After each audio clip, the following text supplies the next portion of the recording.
Okay, with that basic working knowledge of the unit circle, we're also going to be looking at the graphs, right? So just like you need a basic working knowledge of graphs, of all the different functions, you also need a good basic working knowledge of your trig functions. So if I'm looking at this, your sine here and the reciprocal of the cosecant. So everywhere sine hits the x-axis, that's where that asymptote is because that's in the denominator. Then your cosecant bounces off of the humps of the sine.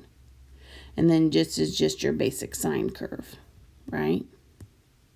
Same thing is happening with cosine and secant. This one's a little bit darker, but you can still see it. I have my basic cosine graph, and then these bounce off for secant, right? Your period for all of this is 2 pi, right? That's a full period. I'm starting here. I'm going down and up. 2 pi, that's a full period. And then these are periodic functions, so they just keep repeating.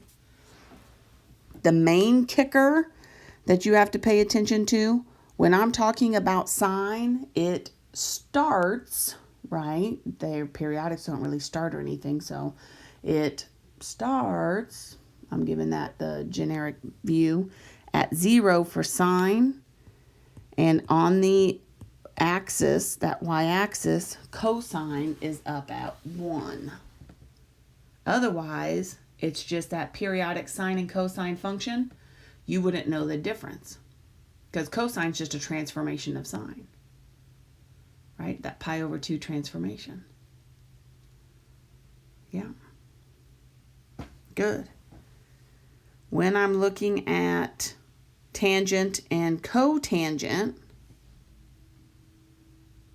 it has, oh, they even say the period is pi, and tangent goes up, cotangent goes down. If I'm looking at this, the other main difference associated with this is over here. I'm going to make this red because they have it as red. Back here at negative pi over 2, you think of tangent going from negative pi over 2 to pi over 2. So it has asymptotes at the pi's over 2's because that's where cosine is 0. And your cotangent has asymptotes at the pi's. So at 0 to pi is that first period there of cotangent. Again, you guys, basic information, right? I just want you to have a basic working knowledge. I can recognize what these graphs are. A basic working knowledge associated with it. We're not getting crazy into it like you did in trig. We're just getting that basic working knowledge that goes there. All right? Okay. So we got those basic graphs that go with that and the idea associated with it. So the other thing we're going to do here is solve some equations. So here's example 2. We want to solve the equation. So here's 2a. The square root of 2 sine x plus 1 equals 0. Just like you solve any other equation, you have to isolate that x. So I'm going to subtract 1 and divide by the square root of 2. Now here's the deal. Remember how, I'm going to swing back over here. Remember up here, I said sometimes you look at these, oops, I hit the wrong thing, as 1 over the square root of 2, you should be able to recognize that these are the same thing because it's super common to have something like this in your problems.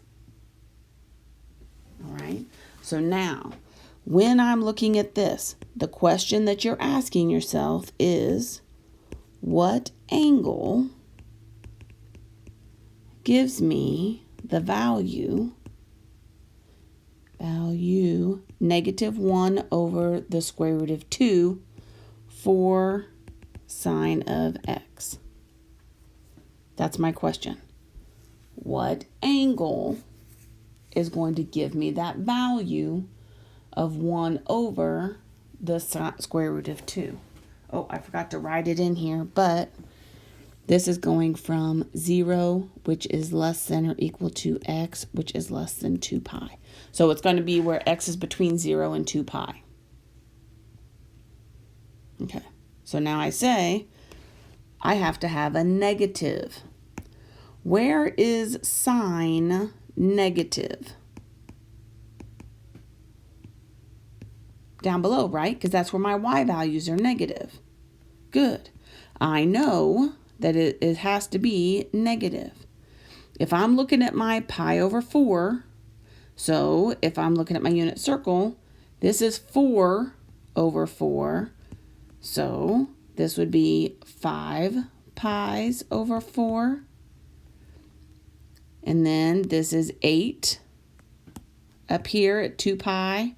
So going back 1 would be at 7 pi over 4. And then this coordinate point is negative 1 over the square root of 2, negative 1 over the square root of 2. This is positive 1 over the square root of 2 and negative 1 over the square root of 2.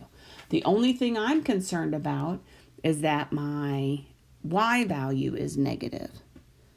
So if we go back to this question, what values of x here between 0 and 2 pi are going to make this sign? Good. 5 pi over 4 and 7 pi over 4. Good. All right. Here's my next question for you. What, just, for fun, what if we wanted all values of x? So instead of just going between, so I'm going to scoot this back up again, I want all values of x here, not just between 0 and 2 pi. How would you write that, do you think?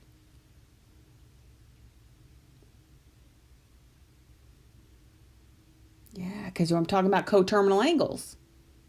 So if I'm talking about every coterminal angle, every angle that hits this and every angle that hits this, that means that my x here is going to be 5 pi over 4 plus 2 pi n. Anytime you put a variable in there, you have to define it, where n belongs to the integers. Okay, oh yeah, so that might be new symbols for you, so let's try it. This means belongs to, and this symbol is integer. I don't know why a z is used. Like the real numbers has that double line on the R. This has the double line on the Z. So, but you just want integers because you want positive numbers, right? Positive or negative. You could go back this direction and hit negative. You could go this direction and hit positive. But from here, I want to hit another coterminal angle. Then I hit another coterminal angle. Or I could go the other direction and hit a coterminal angle. So how do you think you get the other part? Because we got to represent all these too. Exactly. Exactly the same way. Good job. 7 pi over 4 plus 2 pi n. And again, you define it, where n belongs to the integer still. That's a z. Right? Good.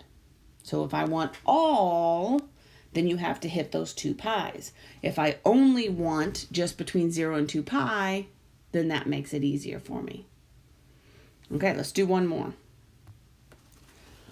What if I want to try this one? Let's get this one out of the book. 1.3.31.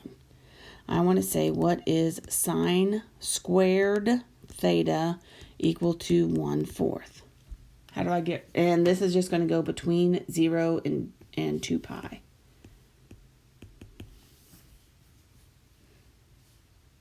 Okay, so how do I get rid of something that's squared? Good. Square root. Anytime you physically make the square root symbol, what do you have to write? Plus or minus. Good. And the square root of 1/4 is 1/2, we know. So now I want to say, okay, I want to know all of my angle measurements where sine is 1/2. So remember, so for me, I think if my y is 1/2, what's that going to hit? That's going to hit this pi over 6. And I'm saying I want the positive ones. And so remember we said 6 pi over 6, so I know that this one's 5 pi. And this is negative square root of 3 over 2, still positive 1/2. So this will be my 7 pi's over 6. Negative square root of 3 over 2. And a negative 1/2. And then if I know this is 12 pi's over 6, then this is 11. And then I have a positive x and a negative y. Because if this is plus or minus, I have to make sure I account for all of that. So theta is all 4 of those. Pi over 6, 5 pi's over 6, 7 pi's over 6,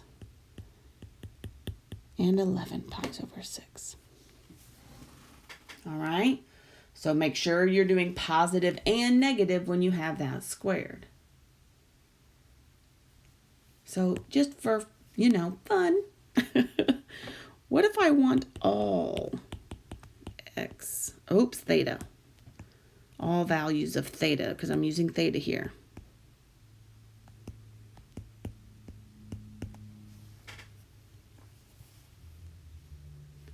You could do 2 pi. I hear you thinking that.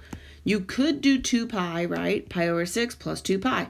This plus 2 pi. This plus 2 pi. But do we need to? Could you clean this up a little? What if I want to hit this one and this one? Plus pi. Good. And then this to back, plus pi. So I'm hitting both of those if I just add a pi. So I could start here at pi over 6 and add pi in, where n belongs to those integers. Oops, I forgot my word where.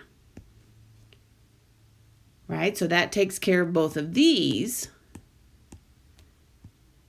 Now what about those other ones? Yep. So just go with the 5 pi over 6 because it takes care of both of them, right? And theta is 5 pi over 6 plus pi n, also where n belongs to those integers. Good. All right, so be smart with some of those things and pay attention to the patterns. You don't have to do 4 of those plus 2 pi's every time. You could take care of it this way.